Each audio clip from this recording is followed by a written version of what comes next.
बिस्मिल्लाहिर्रहमानिर्रहीम। अस्सलाम वालेकुम नाज़रीन। हमारी वीडियो का जो टॉपिक है जी वो है पाकिस्तान के अंदर रियल एस्टेट का मुस्तकबिल 2024 में क्या होने जा रहा है। घर, अपार्टमेंट, प्लॉट कितने महंगे होने वाले हैं या कितने सस्ते होने वाले हैं। ठीक है, आज की वीडियो का ये टॉपिक है। सबसे पहले तो बहुत सारे लोग जो हैं वो रियल एस्टेट में स्टक हैं, खासकर ओवरसीज़ लोग जिनकी प्रॉपर्टी पाकिस्तान में काफ़ी ज़्यादा रियल एस्टेट में स्टक हुई है माफियाज की वजह से। कि रियल एस्टेट जितनी भी इंडस्ट्री है वो तबाही का शिकार है। रेट्स बढ़ नहीं रहे या रेट्स बढ़े हैं तो सिर्फ फिनिश प्रोडक्ट्स के, या वो अपार्टमेंट है या वो घर। प्लॉट के रेट वहीं के वहीं हैं या नीचे गिर के हैं। उसकी सबसे बड़ी वजह इन्फ्लेशन है। पाकिस्तान के अंदर कंस्ट्रक्शन मटेरियल के प्राइसेस में इजाफा होना और लोगों की कुव्वत खरीद कम होना, ये मेन रीजंस हैं। और उसके बाद डॉलर की प्राइस का बहुत ज़्यादा ऊपर चले जाना। 280 का भी डॉलर पाकिस्तान में कोई कम कीमत नहीं है। बहुत सारे लोग कह रहे डॉलर कम हो गया, तो 280 रुपये तक डॉलर का रहना और इसके साथ इन्फ्लेशन रेट 46% और इंटरेस्ट रेट जो 22%, तो ये काफ़ी ज़्यादा नुकसान दे रहा है लोगों को। अब सवाल ये है, क्या ये महंगे होंगे? जून बजट तक क्या कोई पॉलिसी अनाउंस होगी? देखिए जी, IMF ने साफ अल्फाज में पाकिस्तान को रियल एस्टेट के ऊपर टैक्सेस लगाने का कहा। जी, आप अपने रियल एस्टेट के अंदर रिफॉर्म्स करें, वहाँ से टैक्स कलेक्शन करें, जिसकी बेस के ऊपर हमने फाइलर और नॉन फाइलर के लिए जो प्रॉपर्टी टैक्सेस हैं उनमें बेतहाशा इजाफा कर दिया।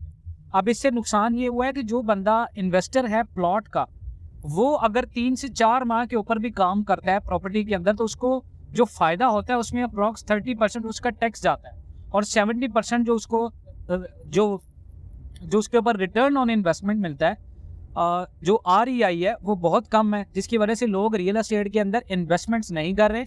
लोग ज़्यादातर होल्डिंग कर रहे हैं गोल्ड के अंदर, डॉलर के अंदर या कोई भी करेंसी के ऊपर या इम्पोर्ट आइटम्स के ऊपर जिनकी डिमांड।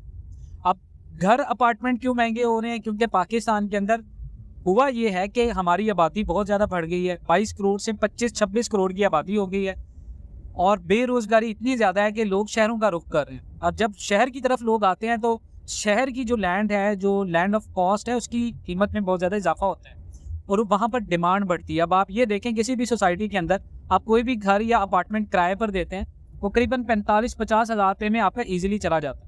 अब वो 45-50 हज़ार रुपये आपकी क्या रेंटल इनकम है, जिसकी वजह से लोग प्रेफर कर रहे हैं फिनिश प्रोडक्ट्स के अंदर पैसा लगाना। अगर आप जून बजट तक बात करें तो पाकिस्तान में जो सरिये की फी टन कीमत थी वो करीबन 1,62,000 से 1,70,000 तक जा चुकी है। यानी 8,000 रुपये का डिफरेंस आया पिछले 2 से 3 हफ्तों के अंदर इन्फ्लेशन रेट में इजाफा होने से। अब अगर ये चीज़ वैसी ही रहेगी तो डेफिनेटली अगर आप आज कोई घर खरीदते हैं, आप कोई अपार्टमेंट खरीदते हैं, तो ये डेफिनेटली आने वाले 3 से 4 महीनों में आपको अच्छा खासा रिटर्न देगा। इवन कि आप 4 से 5 महीनों के अंदर 6 से 7 लाख रुपए कमा सकते हैं ईजीली, अगर आप वेल लोकेटेड प्लॉट लें। खासकर कमर्शियल प्लॉट्स, बड़ी इन्वेस्टमेंट है लेकिन रायगा नहीं जाएगी। वहीं पर अगर आप रेजिडेंशियल प्लॉट लेते हैं तो वो आपका स्टक हो जाएगा। कमर्शियल प्लॉट में अगर आपने पैसा लगाना है तो आपके पास पैसे हैं, इन्वेस्टमेंट्स है, तो कमर्शियल प्लॉट के अंदर आप इन्वेस्टमेंट करें। उसके साथ कोई घर खरीदे, कॉर्नर प्लॉट, कॉर्नर का हो घर तो बहुत अच्छी बात है। बुलीवर्ड या पार्क फेसिंग हो तो वो एक बेहतरीन कैटेगरी है। उसके साथ आप कोई अपार्टमेंट लें ग्राउंड फ्लोर पे किसी अच्छी सोसाइटी के अंदर, जहाँ पर ज़रूरत अशिया की हर चीज़ें मौजूद हैं। लाहौर की तरफ आए तो बैरियर टाउन लाहौर है, डिफेंस लाहौर है, फ़िज़ाइया हाउसिंग स्कीम है। लेकिन अगर आप कराची में निकल जाते हैं तो वहाँ पर आपको गुलशन इकबाल है, कराची का एरिया, सदर कैंट है। उसके बाद कराची में आप देखें बैरियर टाउन कराची है, DHA कराची है।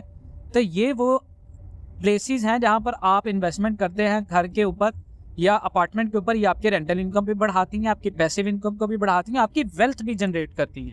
तो आपने ये करना है कि अगर आपके पास इन्वेस्टमेंट है, बैंक सेव नहीं करना। बैंक में जितना पैसा रखेंगे उतना ज़्यादा वो पैसा आपको नुकसान देगा। पाकिस्तान की हर आए दिन के साथ जो करेंसी की डीवैल्यूएशन हो रही है वो 0.05% है। यानी अगर करेंसी की डीवैल्यूएशन को देखें, चाहे डॉलर कम हो रहा है, हम रोज़ सुन रहे हैं कि डॉलर 12 पैसे कम हो गया, डॉलर 13 पैसे कम हो गया, लेकिन ये सिर्फ एक मसनूई कंट्रोल है जो कि पाकिस्तान के अंदर हो रहा है और आपके पैसे को धीमक की तरह खा रहा है। अगर आपने इसको सेव करना है तो आपको फ़ौरन इन्वेस्ट करना है। आपने कोई घर खरीदना है, फ़ौरन खरीदें। कोई अपार्टमेंट खरीदना है, फ़ौरन खरीदें। कोई कमर्शियल प्लॉट खरीदना है, this is the best time to invest in Pakistan. मज़ीद इस तरह की अपडेट्स के लिए जुड़े रहें पाकिस्तान एंड वर्ल्ड TV के साथ। इंशाल्लाह मिलते हैं नेक्स्ट वीडियोज़ में, तब तक के लिए अल्लाह हाफ़िज़।